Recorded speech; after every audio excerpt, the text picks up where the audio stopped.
Hello lovely ladies, मैं हूं doctor Surabhi Solanki और आप देख रहे हैं मेरा चैनल डॉक्टर सुरभि की प्रेगनेंसी टिप्स। तो आज इस वीडियो में मैं आपको बताने वाली हूं कि डिलीवरी के बाद कितने दिनों के बाद आपका जो पीरियड होता है, नॉर्मल पीरियड, वो स्टार्ट होता है। तो चलिए वीडियो को शुरू करते हैं बिना किसी देरी के।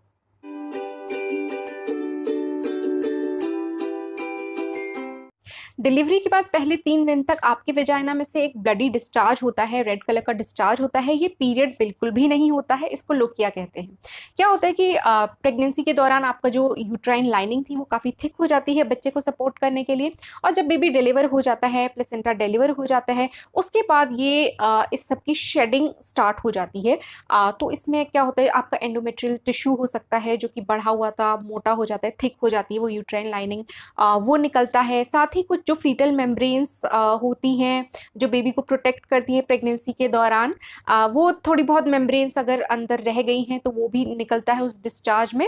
तो इस तरीके से पहले 3 दिन ये जो डिस्चार्ज होता है ये थोड़ा लाल रंग का होता है, इसको लोकिया रूब्रा कहा जाता है।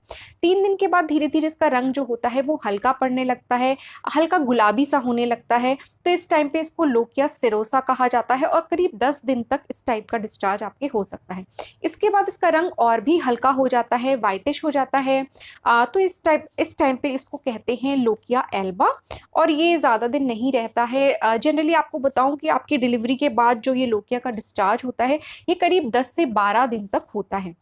लेकिन अगर इसके बाद आप जैसे कई महिलाओं में नॉर्मली, क्योंकि इतने पीरियड तक रेस्ट रहता है, ज़्यादा बॉडी मूवमेंट्स नहीं होते हैं, पर जैसे ज़्यादा आपकी मूवमेंट्स होने लगते हैं, थोड़ी एक्टिविटी बढ़ती है, तो फिर से लोकिया का डिस्चार्ज थोड़ा स्टार्ट हो सकता है। तो उस केस में वो करीब 2 से 3 हफ्ते किसी किसी महिला में रह सकता है। तो इस टाइप से जो डिलीवरी के तुरंत बाद ये जो कुछ दिन तक डिस्चार्ज रहता है आपका, इसको लोकिया का डिस्चार्ज कहते हैं। अब हम बात कर लेते हैं जो नॉर्मल पीरियड्स होते हैं वो कब आते हैं।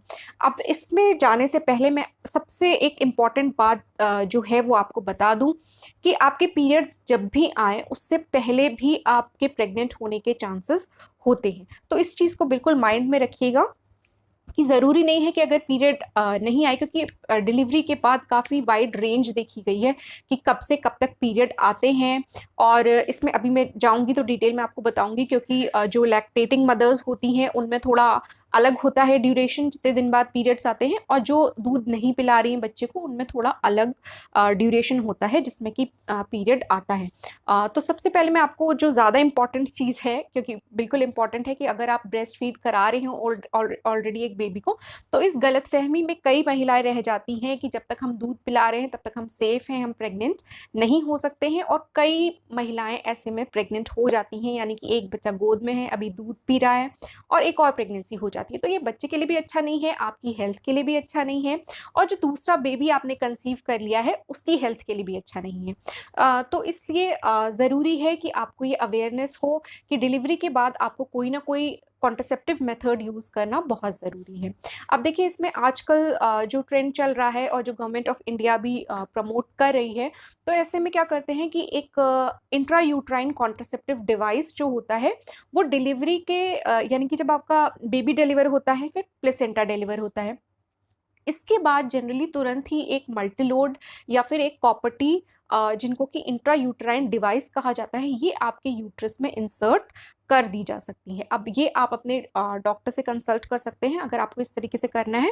थोड़े बहुत उसके रिस्क जो होते हैं, मल्टीलोड वगैरह यूज़ करने के साइड इफ़ेक्ट्स वगैरह होते हैं डेफिनेटली, लेकिन ज़रूरी नहीं है कि वो हर महिला में हो, और इसके लिए बिल्कुल अलग से मेरा वीडियो है जिसका लिंक मैं आई बटन में दे दूंगी, जिसमें कि मैंने कॉपर्टी और मल्टीलोड के बारे में डिटेल में बता रखा है। लेकिन यहाँ ये बताना ज़रूरी था क्योंकि डिलीवरी के बाद जनरली या तो तुरंत ही प्लेसेंटा की डिलीवरी के बाद लगाया जा सकता है आपको मल्टीलोड, या फिर विद इन 48 आवर्स, यानी कि डिलीवरी के बाद जब तक आप हॉस्पिटल में हैं, जनरली 48 आवर्स, या किसी किसी को 3 दिन भी रोक लेते हैं हॉस्पिटल में, डिपेंड करता है सिचुएशन के ऊपर। तो उस कंडीशन में विद इन 48 आवर्स वो जो मल्टीलोड या इंट्रायूट्राइन कॉन्ट्रासेप्टिव डिवाइस होती है वो आपके यूट्रस में इंसर्ट करी जा सकती है, और आप बिल्कुल सेफ हो सकती हैं प्रेगनेंसी से।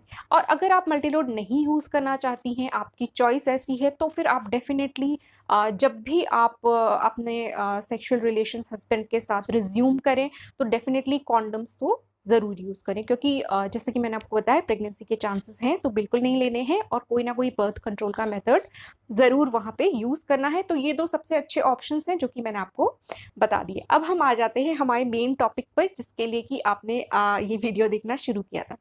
तो देखिए क्या होता है कि अगर आप ब्रेस्ट फीड नहीं करा रही हैं तो उस केस में देखा गया है कि जनरली ऐसी महिलाओं में 6 हफ्ते से 8 हफ्ते का टाइम लगता है उनके नॉर्मल पीरियड्स आने में। और ऐसा भी देखा गया है कि कई करीब 40% महिलाएं जो होती हैं उनमें तो 6 हफ्ते तक पीरियड आ जाता है, लेकिन करीब 70 से 80% महिलाओं में देखा गया एक स्टडी में कि 70 से 80% महिलाएं ऐसी जो कि दूध नहीं पिला रही हैं बेबी को, और उनमें 3 महीने के अंदर अंदर पीरियड आ जाता है। तो इस टाइप का देखा गया है। अब हम बात कर लेते हैं उन महिलाओं की जो कि दूध पिला रही हैं। अब दूध पिलाने की बात पे मैं आपको ये बता दूं कि दूध पिलाने की अलग-अलग महिलाओं में अलग-अलग ड्यूरेशन होता है, जितनी देर तक बेबी फीड करता है, फ्रीक्वेंसी अलग होती है। तो अगर रेगुलरली फीड करा रही हैं, यानी कि 24 घंटे में 8 बार से ज़्यादा फीड करा रही हैं और बेबी फीड भी अच्छी ड्यूरेशन के लिए कर रहा है, और एक्सक्लूसिव ब्रेस्ट फीड करा रही हैं। यहाँ पे एक बात याद आ गई तो ज़रूर आपको बता दूँ, इम्पॉर्टेंट है कि WHO की रिकमेंडेशन है और सभी पीडियाट्रिशियंस ये रिकमेंड करते हैं कि पहले 6 महीने तक आप बेबी को जो दूध पिलाएंगी वो एक्सक्लूसिव ब्रेस्ट फीडिंग होनी चाहिए, यानी कि ऊपर का पानी भी बच्चे को मत दीजिए, अपना ही दूध जो है वो बच्चे को पिलाइए। अब इसके ऊपर एक मेरा पूरा एक्चुअली वीडियो है अलग से कि कितने दिन तक, कितने टाइम तक बेबी को ब्रेस्ट फीड कराना चाहिए। उसका लिंक भी ऊपर आई बटन में दे दूंगी, अगर आपको यूजफुल लगेगा, नीड लगेगी देखने की, तो आप जरूर देख लीजिएगा। तो यहाँ हम लैक्टेशन की बात कर रहे थे। तो क्या होता है कि अगर आप रेगुलरली दूध पिला रही हैं अपने बेबी को, तो एक हार्मोन होता है प्रोलैक्टिन, उसकी मात्रा जो होती है वो आपकी बॉडी में बढ़ जाती है नॉर्मली ऐसे दूध पिलाने की वजह से। तो उसकी वजह से कई बार पीरियड जो है वो नहीं आता है।